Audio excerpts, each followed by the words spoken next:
introductions to kind of start it off? Yeah, sure. So, we are doing a podcast, Benefits with the Braves. Not sure how the name came up, but that's what it is. If you want to introduce yourself and say just a little bit about why you could be helpful for this podcast, that'd be awesome. Sure. Just resume. All right. My name is Nicole Connolly. I am the Executive Assistant for the President and the Executive Vice President here at Plum State University. I believe you might have been referred to me because I did work in HR for a few years, so I do have some context to the benefits packages that we have here at Plum State, the University System of New Hampshire, and I think I can tie that into some of your questions here for the podcast. Awesome. Again, thank you so much for meeting. So our group, it's me, 3 other girls. We're actually on the softball team, and then this kid who got paired with us, his name's Red. She's awesome. And so we together compiled these questions.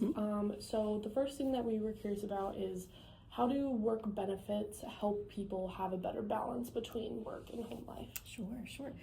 So I think there are a variety of benefits that an employer can offer that are going to help folks balance that home life and their work life, and how those often collide is pretty consistent. So for example, with the University System in New Hampshire, we have benefits that involve if perhaps you have a family or interested in having a family, there are some various opportunities for dependent care, and that would be a way that you could put aside money that's pre-tax so that you would be able to use it for specific situations that are in support of your family care, dependent care. That could be dependent care, that could be child, or that could be maybe an elderly parent, later on in life. Those are some kind of the differences that they have in the opportunities, is looking at what it might benefit for early career professionals, but also late career professionals. We've got a variety of other benefits too that can tie in, that can support the employee. An employee assistance program is available. That's everything from legal services to behavioral health and meeting sessions with therapists and things like that. So there's a variety there. They also offer some great discount perks. So again, if you're thinking about what you might be excited about outside of work and how you might be able to reap some benefits of being part of a benefit package with a larger institution, maybe it's discounts for a fitness membership, or a purchase of a piece of fitness equipment, if you will, can be reimbursed. So again, just some pieces that are benefits for the employee, but a little bit outside of the normal, what you'd expect for the day-to-day of the job. Yeah. Awesome. So I think that kind of segues into a question we have a little bit later on down the list. But how do you think employee benefits are changing for younger generations? You mentioned the mental health side of things, Sure. And with some of the research we've done, we see a lot more and more that those are being built into benefits. Where I know my parents and their work, they don't have those built in as much as when I'm starting to apply into jobs and seeing those. Yeah, absolutely. I think you hit it right on the head. There is a great amount of research and effort being put into what today's different levels of the workforce are interested in and might need. And so sometimes they've noticed that the earlier career professionals might benefit more from like you said, mental health, behavioral health type support. And so they look at ways that they can incorporate that into their benefits package, and specifically make sure it's available to those that are earlier in career. That being said, it's that's one piece of the benefits package that they might look at for early career professionals, but then they might also be opportunities for looking at what the early career professionals might also be interested in outside of behavioral mental health. Let's think like tuition and professional development. So we have at the University System of New Hampshire a great tuition program. So employees, once they complete their 6 months, they can get reimbursed up to 100% for their tuition that they take at the institutions in the system. Oh, wow. That can also be applied for their dependents, their child dependents, or a spouse at 50%. So again, an opportunity for them to grow in their professional development. And let's say, you might start your career having your bachelor's degree, but you're interested in that next step, getting a master's degree. having an opportunity to do that as part of your benefits package and not be at an additional cost out of pocket is a really huge benefit for folks looking to grow in that early career stage. Yeah. Oh, that's awesome. Yeah. So I heard you mention benefit packages Sure. a couple times, and so how do you think that the benefit packages can affect a company's ability to attract and keep workers once you do get hired, keep Sure. them there? Sure. Yeah. So I think there's definitely they want to entice employees with a great benefits package to get them hired, but then also as a way of trying to retain good employees, there's often incentives for longevity in the employment. So one example would be what we call personal time or vacation time. You might think of it that way too, but the employee has an opportunity for gaining a certain amount of days per year, and then after they hit a certain marker, let's say 5 years, that number will increase. So they'll be accruing additional vacation days as they spend more time with the company. So again, someone that might be starting out would only get X number of days for their first 5 years. They get a little bump at 5, and then increments go on from there. So someone that really commits to the company and that longevity with them would continue to grow that benefit as they progress. Awesome. All right, trying to see the other question here. I have them written down on my computer as well. Of course, take your time. So what role does employee feedback play into shaping future benefits offering?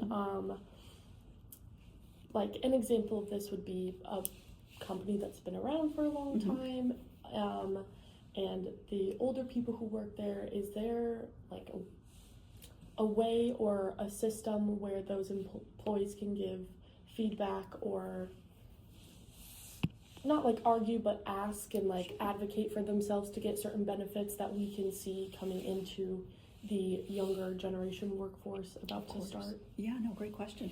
So my mind goes to, we have a couple of opportunities here at the University System of New Hampshire. So generally employees can be part of, one option is if they offer unions, employees can be part of unions, and part of being a member of a union is that you have an opportunity to work towards negotiating a collective bargaining agreement, and that's a contract between the employees and the employer to make sure that they're getting everything they feel they need from each other, and so an agreement that would also detail benefits and those personal perks, if you want to think of it that way. They help outline those. So that's one way for staff to provide a voice in the negotiations every couple of years. There's also an opportunity if, let's say, an employer doesn't have unions, but they might have, most employers will have generally kind of if you want to think of it as a staff working group that focuses on specific areas. They generally will have a group that will focus on human resources and benefits. And so that group, you could be a part of it or just provide your feedback to that group. And they work with the let's say the higher up negotiating teams of the human resources department that then work with the vendors that are providing the benefits for them. So dental, health, vision, if you want to think of it that way. And they can advocate for things that are of good interest and what they might be lacking or need more of, or say like, hey, maybe this benefit really isn't a fit for folks. Can we look at a different option? So those opportunities are available in different varieties across different employers and how you might engage with them. But I would be confident in saying that most employers and most human resources departments do want to hear from their employees to build that package that suits them, and it is a piece that entices them to stay. Nice. That's awesome. So our project focuses a lot on, so we have to have like a certain target group that Sure. we're looking at, and Sure. so we're looking at like juniors and seniors, kind of like everyone in college to start building skills, specifically Of more course. upperclassmen who are about to enter the workforce, and people who are in their early career as well. Even when we started this project, definitely still a lot more to learn, but also a lot more knowledgeable now than before. Looking into criminal justice, I've had a lot different experience than some of my other group mates, because all we talk about is benefits, and that's like their big grabs because they typically have like some of the best benefits. Having like almost basically free health insurance, you do get a fair amount of time off, your work schedule is normally 4 days on, 3 days off, which is Sure. Yeah, pretty nice. ideal. Yeah, it's pretty good. And so talking to someone who is about to go into a career, start an early career, how could you use, it says leverage here, which I think is kind of an odd word, but use Sure. benefits for career growth to not so much look at the early career, but if you're hoping to stay at the same place like 10, 20 years down the line, leaning toward or looking towards retirement? Yeah, no, great question. And I think I would definitely circle back to those opportunities that the employer might provide for professional development. Again, that's a great opportunity for an early career professional that's just starting out within a company to identify what are key paths or skill sets that they might need to continue to grow with that institution or that employer, and find ways that that employer will help you build those, and it won't be so much out of your own pocket. So again, an opportunity for tuition reimbursement or professional development funds, which could be, as an example, like there's a conference you might want to go to for networking and getting to meet other professionals in your field that you might not cross paths with. Those opportunities often have a conference fee, registrations, hotels, those kind of things. The employer will often pick up that tab for the employee so that they can have that experience and that opportunity. So that's one great way that I think it's helpful for folks to look at the full benefits package in their early career. And you touched on a great point with retirement. So I think early career, sometimes you're not always thinking about 40 years down the road. Yeah, what is that going to look like? Yeah. I work 1 week over the summer just doing the summer camp, and I have a retirement fund for that company that I work for 1 week out of the year. And it seems silly at the time because, I'm like, they take like 20% or something like very high. Sure. I'm like, I could use that money now. Yeah. And my parents are like, no, but it's in a retirement fund. And they finally had to explain it to me this summer because they took like even more out this year. And I was like, I need that money now. And they're like, but it is sitting in a bank account for you to use later, which you will want to have it in that bank account for later. And oftentimes the employer will offer the opportunity to withhold those funds in a pre-tax situation. So you don't have to pay taxes on it, but it's sitting in that savings account growing for you, if you want to think of it that way. And there's also an opportunity for early career professionals with some employers to work with the different levels of contribution that they might be able to make. So sometimes starting out, you do need that little bit extra in your pocket versus the savings. So how do you work with the employer to identify, for example, we have contribution levels that the system will match at a certain level. And if you are able to do up to a certain percentage, they'll give you above that. And so it entices the employee to invest more if they can, to receive more as a contribution from the employer.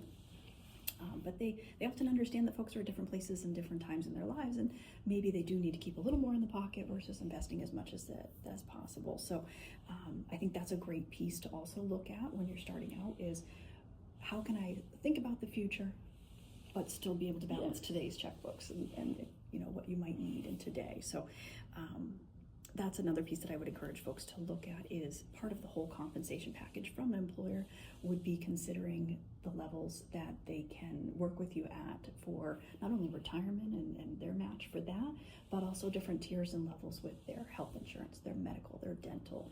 One size doesn't always fit all, and so sometimes if you're a single early career professional, you might not need to spend as much as the full family of 5 would need. So, how do you look at those numbers and see what fits best for you at the time? Awesome. So we're switching gears a little bit now over to job interviews. Do you sit in on job interviews often? You said, would you do them with the president? Yeah, so actually I do assist the president's office anytime there is an executive level position or search for the university.